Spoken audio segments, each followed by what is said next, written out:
And the second thing that I want to tell you about Mr. Somnath is an interview that Pallav Bagla did recently, and it was very inspiring. So this is not just about temperature measurements. Okay, and let me repeat that. And so what I want to read about is among the points ISRO chairperson discussed were the many challenges he has faced over the course of his career, including the now not even believable comment, my position in ISRO was threatened. I could have been thrown out. So you see what happens? Oftentimes I see younger people, they know there's some adversity, and then they start losing hope. And they say, hey, world is not fair. Can I really do it? And all kind of negative things. You see, it happens in everybody's life. Make no mistakes about it. So today, who somebody who goes to moon, who lands some stuff there, it happens to the best of people. It also happens to the worst of people. But the whole point is that we cannot, give in to these depression or whatever that happens to us, but just move on along, and success would happen sooner or later. So don't think everything was nice for me in my life. I'm not saying this. He said that.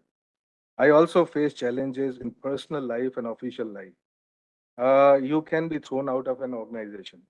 Your position can be threatened. You are sometimes not even treated with great respect.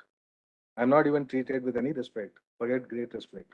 But anyway, be whatever it is. The whole point is that that's what happens in everybody's life, and I want to emphasize that. You see, it's not our heroes are any different than each one of us.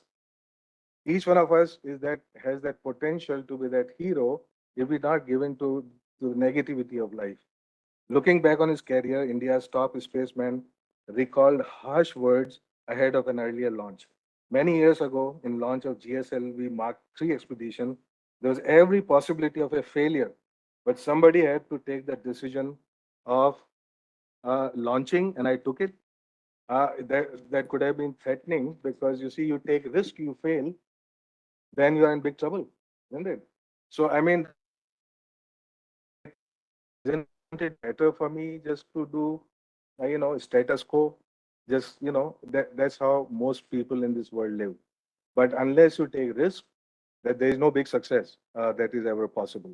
And so there's a great message here for our scientists to do profound research, take risk and fail. It's like, Hemingway said, it's better to have loved and lost than not to have loved at all. So, I don't know if it's Hemingway or somebody, but it totally reflects actually, this risk-taking ability. And so, so all that happens. And let me just read last stuff from the interview that Pallav Bagla did. So, Mr. Somnath said, I had several limitations, both in terms of technical capabilities and my own personal capacity. You see, most of us actually don't even admit that.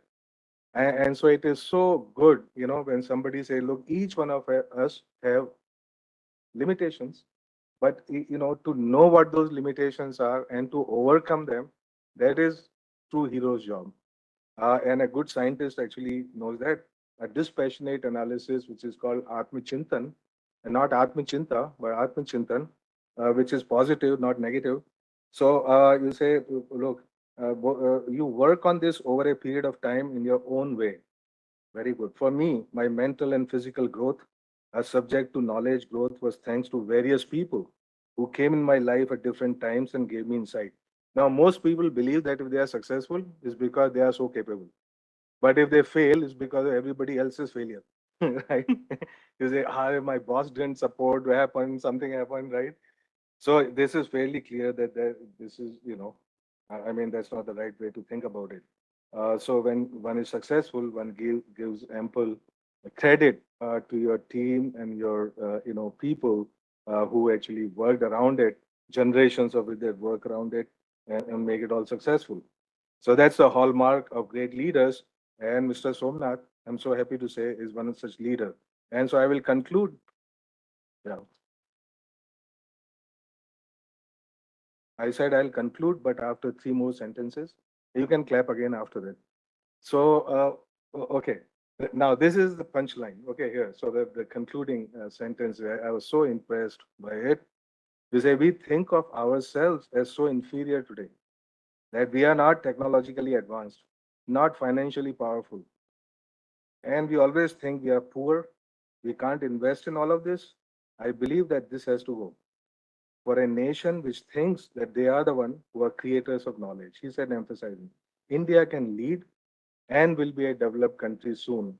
And I'm sure developed country both in terms of material success, but also we can lead in terms of that spiritual growth and progress, which is